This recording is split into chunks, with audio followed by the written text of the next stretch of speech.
গভীর ধ্যানে এই বিষয়গুলো অনুভূত হয় আর সাধক ভয় পেয়ে ধ্যান কিংবা সাধনা ছেড়ে দেয়, ভয় পেয়ে যায়। ভয় পেও না, কিছু কিছু জিনিস আছে যে এই জিনিসগুলো তোমার সঙ্গে ঘটবে। গভীর ধ্যানের গভীরতম পর্যায়ে গেলে এই অনুভূতিগুলো হয়, আর এই অনুভূতিগুলো হলে মনে করবে তুমি সঠিক রাস্তায় আছো। কিন্তু বেশিরভাগ সাধক ভয় পেয়ে যায়, ভয় পেয়ে সাধনা ছেড়ে দেয়, ধ্যান করা ছেড়ে দেয়। তাহলে বোঝো, এক এক করে আমি বলবো। ভিডিওটা একটু যদি বড় হয় তোমরা অবশ্যই মন দিয়ে দেখবে, দেখো একটা ভাইটাল ভিডিও, ঠিক আছে? দেখো কিছু কিছু সময় যখন মানুষ ধ্যান করে, ধ্যান করতে করতে একটা পর্যায়ে চলে যায়, তখন সাধকের সেই ধ্যানটা সাধতে শুরু করে, ধ্যান সাধতে শুরু করে, মানে ধ্যানটা সঠিক দিকে এগোতে শুরু করে। তখন কিংবা যখন সাধনা করে মানুষ, সাধনা করতে করতে একটা পর্যায়ে যায়, ঠিক তখনই এমন ভয় চলে আসে না। এবার দেখো, তুমি যে সাধনাটা করছো সেই সাধনাটার তো একটা ফল পাবে, ঠিক সেই যখনই এই ফল, যে সাধনার যে ফলটা পাওয়া শুরু করে সাধক, তখনই সাধক ভয় পেয়ে এই জিনিসগুলো ছেড়ে দেয়। কি হচ্ছে রে, কি হচ্ছে? তাহলে শোনো কি কি হয়। দেখো, সাধক যখন ধ্যান করছে কিংবা সাধনা করছে, তখন গভীরতম পর্যায়ে গিয়ে কারো কারো এক একজনের এক এক রকম হতে পারে, বিষয়টা নিয়ে তর্ক বিতর্ক নয়, কিন্তু হবে, হয় এক এক এই বিষয়গুলো হয়। কিরকম? কারো কারো এটাকে বলে আজ্ঞাচক্র। এই আজ্ঞাচক্রে প্রচুর পরিমাণে প্রেশার আসে, বিরাট প্রেশার, মনে হবে যেন কি যেন ঠিকরে বেরিয়ে যাচ্ছে, কি হয়ে যেন একটা খিচাপ, একটা টান অনুভব হয়, ঠিক আছে? এই টান অনুভব হয়, মানে কি হলো কি হলো, ডাক্তার দেখাতে হবে নাকি? না না, এই অনুভব হবে। হ্যাঁ, কারোর এটা হয়। হ্যাঁ, কারোর যেই জায়গাটায় মূলাধার বলে, যাকে আমি এগুলো নিয়ে পরে ভিডিও করব, কিন্তু জেনে নাও, এগুলো নিয়ে জানা তোমাদের দরকার। মূলাধারে দপ দপ দপ দপ দপ দপ হবে, ঠিক আছে?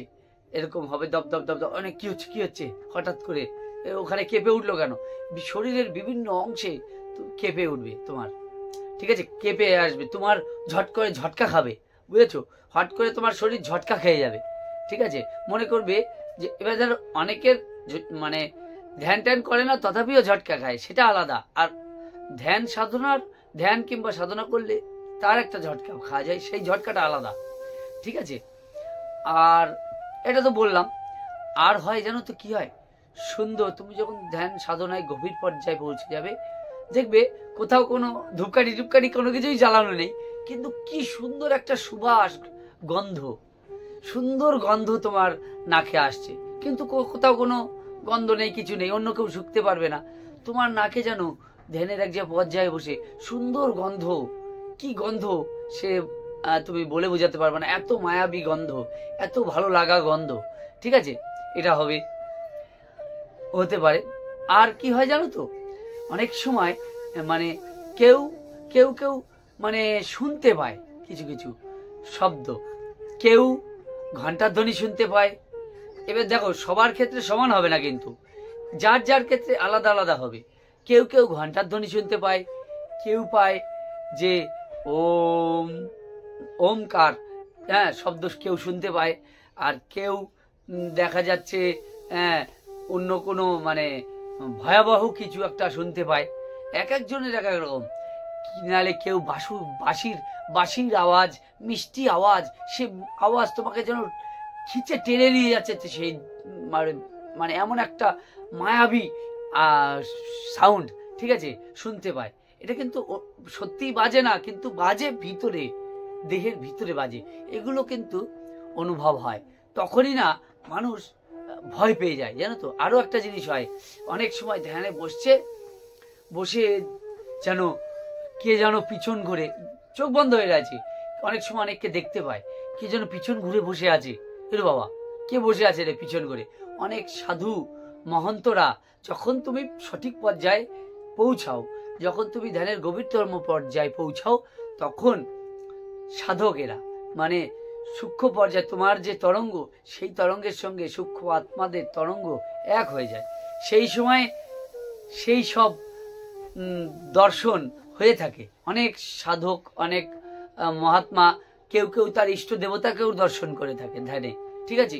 এগুলো তার মানে তুমি ভাববে তুমি খুব ভাগ্যশালী, এগুলো হচ্ছে মানে ভয় পেয়ে যাবে না। অনেকে ভাবছে পিছন ঘুরে কে যেন দাঁড়িয়ে আছে, ভয় পেয়ে গেল, হ্যাঁ না না না বাবা রে, তখন ধ্যান ট্যান সব ছেড়ে দিয়ে বসে থাকে না, তুমি সঠিক পথে এগোচ্ছে। ঠিক আছে, গেল।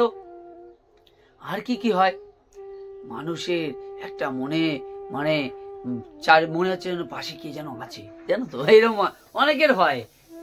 যার যার হয় সে এই বিষয়গুলো বুঝবে, নাহলে কেউ বলে কি বলবে ছেলের বাবা, এটা হয়। ঠিক আছে, কেউ কেউ বলবে এই পাশে কে রে পাশে, হ্যাঁ এরকম মনে হবে। ঠিক আছে, তারপর ভয় লাগবে, একটা অজানা ভয়। এগুলো মানে তুমি সঠিক পথে আছো, তুমি ভুল ভাবছো। ঠিক আছে, জানো তো, তুমি ভুল ভাবছো। আর তোমার জীবনে মনে করো তুমি এই অনুভবগুলো হলে মানে তুমি খুব ভাগ্যশালী, অনেক কোটি জন্মের ভাগ্য থাকা লাগে এইসব হতে গেলে। ঠিক আছে, আর এগুলো হওয়া মানে তোমার পথ সঠিক চলছে। কিন্তু আরো কিছু কিছু বলবো, দেখো এমন অভিজ্ঞতা আছে এই দেহের মধ্যে অপূর্ব, অজানা, মানে তোমার অদেখা অনেক জিনিস দেখতে পাবে, যেগুলোর মানে তুমি খুঁজে পাবে না, তোমাকে আমি বলে বোঝাতে পারবো না। যদি তুমি সেগুলো দর্শন করো তাহলেই তুমি সেই জিনিসগুলো বুঝবে এটা কি দেখলাম আমি। আবার হ্যাঁ, আর একটা জিনিস, স্বপ্নে অনেক কিছু দর্শন করবা যেগুলো তুমি কখনো ভাবনি, চিন্তা করনি, ভাবনা করনি। এমনও অনেক সময় হয় স্বপ্নের মধ্যে কে কোথায় যেন চলে যাচ্ছে সে নিজেও জানে না, চলেই যাচ্ছে। এগুলো অনুভবের ব্যাপার। ঠিক আছে, চলেই যাচ্ছে অনেকের হয়। হ্যাঁ নিশ্চয়ই, যে ডিপ মেডিটেশন বা ডিপ সাধনার মধ্যে যে যাবে সেই জিনিসগুলো বুঝবে, নাহলে এই জিনিসগুলো সহসা বুঝতে পারবে না। কোথায় যেন চলে যাচ্ছে, ভয় লাগবে, এমন ভয়, তীব্র ভয়তে সবকিছু এই সাধনা বাধনা সব ছেড়ে দেবে, জানো তো হয়। আবার সাধনা যখন সঠিক পথে চলে তখন যেন প্রকৃতি বা এই পারিপার্শ্বিক পরিস্থিতি আমাদেরকে নিচে নামানোর চেষ্টা করে, যাতে আমরা উপরে উঠতে না পারি। সেই জন্য আমাদের কামাদি ষড়রিপু আমাদের ওই সময় বেশি উৎপাত করে। যখনই তুমি সঠিক লাইনে ঢুকবে তখন মনে করবে তখনই বেশি উৎপাত করবে, কামাদি যত যা সবকিছু বেশি উৎপাত করবে। ওইগুলো উপেক্ষা করে যে সঠিক লাইনে যেতে পারবে সেই কিন্তু গেনার, সে কিন্তু পর্যায়ে পৌঁছাতে পারবে একটা। কিন্তু তুমি একটা জিনিস মাথায় রাখবে, ইন্টারনেট দেখে কিন্তু কখনো সাধনা হয় না। ইন্টারনেট দেখে যে আমি কথাগুলো বলছি খুব ভালো লাগছে, তুমি বসে গেলে ধ্যানে, হবে না কেন? মেন পর্যায়ে হবে, তোমাকে এমন একটা পর্যায়ে আসবে তখন গিয়ে তুমি দিশাহারা হয়ে যাবে, তোমার গুরুর সেই দরকার পড়বেই। সুতরাং এমন এক সঠিক গুরু দরকার যে কিনা যার চরণে শরণ নিলে তোমার সেই অভিজ্ঞতা আছে, সেই অভিজ্ঞতাগুলো তোমার কি কি হচ্ছে সে তোমাকে পথ বলে দিতে হবে। হয়তো তোমার আলাদা হয়েছে, বা তুমি যে গুরুদেবের পদে সমর্পিত হবে তার আলাদা হয়েছে, কিন্তু অনুভব একই, একটু আলাদা, কিন্তু বিষয়গুলো তারও হয়েছে। এবং সঠিক মানুষ সেই সঠিক গুরুর পদে চরণে আশ্রয় নিলে তুমি এই সব কিছু দেখবে, এত ভয়াদি সব যেন কিচ্ছু থাকবে না, ভয় টয় কিছু থাকবে না, তখন ভয়টাও যেন ভালো লাগবে। মানে কি একটা হবে এর কোনো ব্যাপার না, গুরু আছে তো।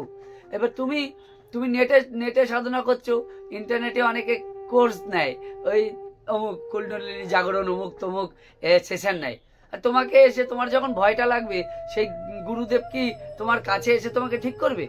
এই জন্য অনেকে গুরুদেব নির্বাচন করে কি বড় সড়ো হাইফাই গুরুদেব, বুঝেছো? হ্যাঁ, মানে এমন গুরুদেব যে কিনা আর কি তার তোমাকে দেওয়ার মতো সময়ই তার নেই, বুঝলে ব্যাপারটা? এমন গুরুদেব নির্বাচন করে, গুরুদেব নির্বাচনটাও মূল কথা। দেখা গেল যে গুরুদেব অনেক শিষ্য সামন্ত হয়ে গেছে, অনেক বড় গুরুদেব, তিনি ভালো, তার কাছে তুমি পৌঁছতে পারবে কিনা সেটাও তো বিষয়। তোমার দেহের মধ্যে বা তোমার সাধনা করতে কি কি সমস্যা হচ্ছে সেগুলো যদি সে সমাধান না করতে পারে তুমি তো দিগ্ভ্রম হয়ে যাবে, তুমি সাধনায় পরিপূর্ণ জায়গায় যেতে পারবে না। তাহলে এমন গুরু করতে হবে যে কিনা তোমাকে সময় দিতে পারবে, তোমার আধ্যাত্মিক পথে সঠিক দিশা দেখাতে পারবে। তুমি এমন একটা গুরু করবে, হ্যাঁ জানো তো, সেই গুরু দেখা গেল তোমাকে সময় দিতে, তার কাছে পৌঁছতে গেলে হাজার জনের ভিড় ঠেলে তোমার তার কাছে পৌঁছতে হবে, আর তোমাকে সময় দিতে পারবে না, তুমি চোখের আড়ালে পড়ে থাকবে। এরকম গুরুর কাছে তুমি যদি যাও, তুমি যাবে, তুমি তো গেলে সব ঠিক আছে, হ্যাঁ, তার শক্তি আছে, সত্যি এরকম অনেক গুরুদেবের আছে, শক্তি আছে, কিন্তু তুমি তো তার কাছে পৌঁছতে পারলো না। তোমার যে সমস্যা, সেই সমস্যাই থেকে গেল, সমাধান আর হলো না। তাহলে গুরু করতে হবে এমন গুরু যে কিনা কুণ্ডলিনী শক্তি জাগ্রত, যার কাছে শক্তি আছে এবং যে এই সব অভিজ্ঞতাগুলো করেছে। তাহলে আর তোমার সাধনায় ছেড়ে দিতে হবে না, সাধনায় তুমি তত্তর করে এগোবে। কিন্তু যাত্রার কাছে তুমি নিজেকে সমর্পিত করবে, গুরুর চরণে সমর্পণ করতে হয় নিজেকে। তা না হলে কিন্তু কখনো সাধনা সফল হয় না, ধ্যান সফল হয় না।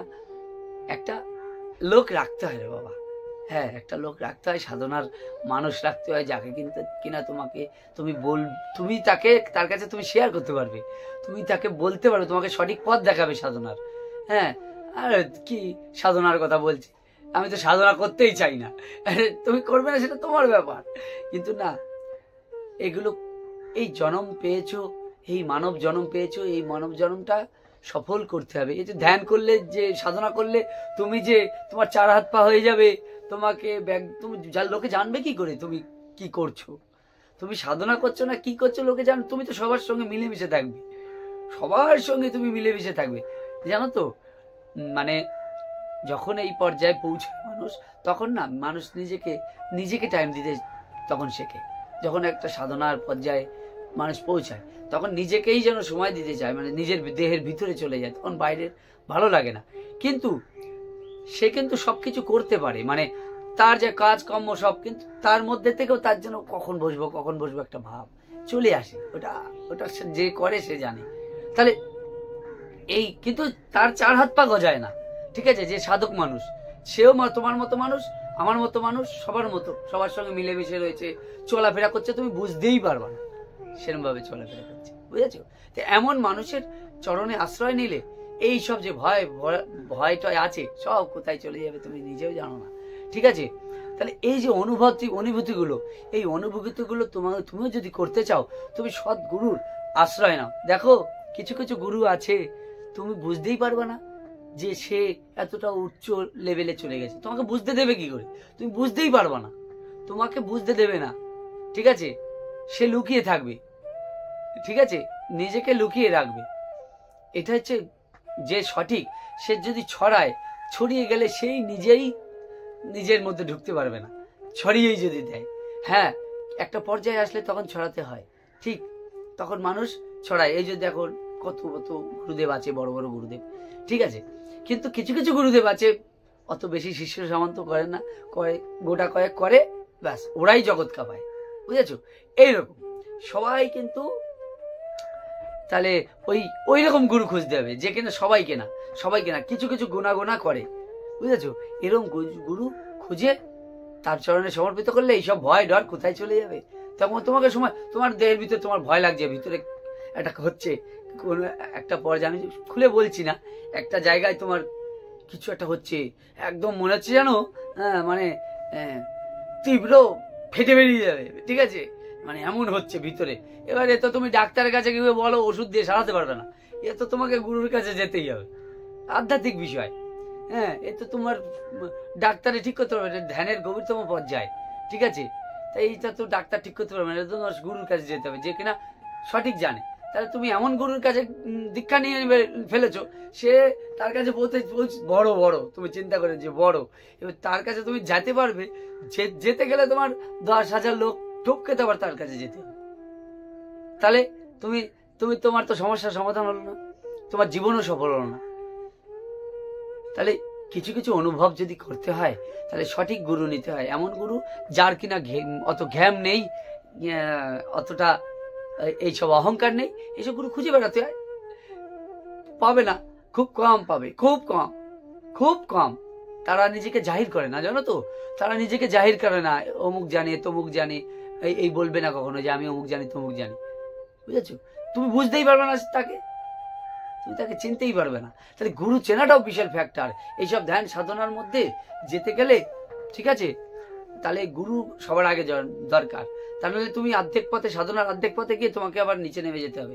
বেশিরভাগ সাধকের এই হয়, জানো তো, সে যখন সঠিক চলতে শুরু করে, ধরো তার ধর্ম সাধনার সঠিক পথে চলছে, তখনই এই দেহের, ধরো তুমি সাধনা করছো, তার তো ফল পাওয়া। এবার তোমার যখন ফল পাওয়া শুরু করে তখন দিগ্ভ্রম হয়ে যায়, কোথায় যাব কোথায় যাব, কি করব, কে আমাকে এর পথ বলে দেবে। তখন গুরুর কাছে যায়। গুরু তো, ধরো শিষ্য জানে, এরকম হয় জানো তো, যে গুরু কিছুই জানে না, গুরুর কাছে দীক্ষা নিয়ে নিয়েছে। এবার শিষ্য তো মন দিয়ে সাধনা করছে, এটা বলে দিলাম ভংবাং, শিষ্য করছে, সে তো মন দিয়ে করছে, নিঃসন্দেহে করছে। এবার তার সত্যিকারের কুণ্ডলিনী শক্তি জাগলো এবং দেহের ভিতরে বিভিন্ন ভাব জাগৃত হলো। ও গুরু তো কিছুই জানে না, ও তো ভণ্ড সাধু। কিন্তু শিষ্যের এই সমস্যাটার সমাধান করবে কে? তখন এই ভণ্ড গুরুর কাছে গিয়ে যে মরলো, ও তাহলে ওই তখনই কি হয় জানো তো, ভণ্ড গুরু গেলে এই হয়। তখন ওর যে সাধনায় যে উন্নতি হওয়ার লক্ষণ ছিল, ওর গুরু সঠিক উত্তর দিতে পারলো না, ওখানেই ডেবে গেল। এইভাবেই মানুষের সব গন্ডগোল হয়ে যায় জানো তো। এরকম উত্তর সঠিক দিতে সে যদি না পারে, সঠিক গুরু হলে কি করবে, সে যদি না পারে, তার থেকে উঁচু লেভেলে যে আছে গুরু আছে, তার কাছে কি নিয়ে যাবে এর এই সমস্যা কি করে? সঠিক গুরু যে হবে, আর যে সঠিক না হবে সেও পয়সা পয়সা পয়সা পয়সা দাও পয়সা দাও, এই চিন্তা, পয়সা নিয়ে চিন্তা, হ্যাঁ, কি করে তোমার থেকে পয়সা কামাবে সেই চিন্তা। বোঝো, এই বিষয়গুলো তোমাকে ক্লিয়ার করে নিতে হবে, ঠিক আছে? তাহলে ধ্যানের মধ্যে এই অনুভবগুলো হবে। আর তুমি অনুভবগুলো নেট থেকে একা একা দেখে করলে হবে না, গুরু রাখতে হবে। গুরুর সম্মুখে সাধনা করলে ভালো হয়। আর যদি বলে গুরুদেব যদি বলে তুমি বাড়িতে বসে এইটা করো করো, গুরুদেব জানবে বিষয়টা যে তুমি এইটা করছো, তখন সে তোমাকে নিগরানিতে রাখতে পারবে, তোমাকে টাচে রাখতে পারবে। তা নাহলে তুমি যদি শুধু মানে একা একা করো, তুমি তো দিগ্ভ্রম হয়ে যাবে। কার কাছে যাবে তুমি? একা একা ধর্ম সাধনা হয় না। একটা বৃক্ষ, বট বৃক্ষ রাখা লাগে, যার ছায়ায় তুমি নিরিবিলি শান্তিতে ঘুমাতে পারবে। দুপুরবেলা প্রখর রোদ্দুতে বট বৃক্ষর মতো তোমার গুরু তোমাকে ছায়া দেবে, ঠিক আছে? তাহলে অতটা সোজা না, বুঝেছো? অতটা সোজা না, এই কথাটা আমি বলে থাকি জানো তো। তবে সঠিক গুরুর কাছে তোমার আশ্রয় নিতে হবে। যে গুরু শক্তিমান বা সত্যিকারের জানে, সেই অনুভবগুলো করেছে, তাহলে এই ধ্যানে এই অনুভবগুলো হবে। তোমরা ভয় পেও না, চালিয়ে যাও। কিন্তু যারা কিনা একা একা চালাচ্ছ, তারা বেশি দিন চালাবে, কিন্তু তোমরা মাথা খারাপ হয়ে যাবে। তোমাদের প্রশ্ন উত্তর দেওয়ার মতো মানুষ খুব কম আছে। যাক, আর বেশি বলবো না, তোমরা করতে থাকো, তোমরা ভয় পেও না। করতে তোমাকে হবে, যেতে তোমাকে হবে, হবে। তুমি না গেলে কেউ যাবে না, তোমাকে সেই পর্যায়ে যেতে হবে, হতে হবেই।